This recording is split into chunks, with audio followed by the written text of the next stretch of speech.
এক ছুটির দিনে সকাল সকাল সেজে গুজে বাইক নিয়ে বেরিয়ে পড়েছিলাম রোড ট্রিপের উদ্দেশ্যে। দুর্গাপুর থেকে শুরু করে রাস্তার দুই ধারে কয়লার পাহাড় দেখতে দেখতে প্রায় 100 কিলোমিটার পেরিয়ে প্রথমে পৌঁছালাম কল্যাণেশ্বরী মন্দির।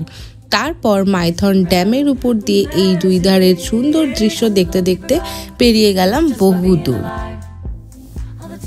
ফাঁকা কিছুটা পথ, মাঠ ঘাট পেরিয়ে এবং নিজেদের কিছু সুন্দর সুন্দর ছবি তুলে আমরা আবার বেরিয়ে পড়লাম দ্বিতীয় গন্তব্যের দিকে।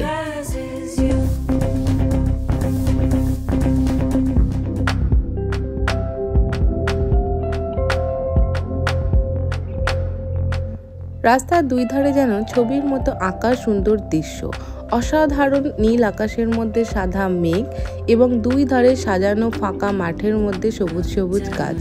এখানে পাহাড়ের কোলে একটি পদ্মের পুকুর।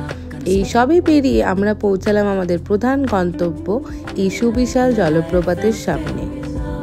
এতটি রাস্তা পেরিয়ে যখন এই বিশাল জলপ্রপাতটির সামনে পৌঁছালাম, তখন মনে হলো সত্যি এতটা দূর আসা হয়তো এনাফ। তো আরো কিছু ছবি তুলে আমরা দিনটা এখানেই শেষ করলাম। চলো আজকের মতো টাটা।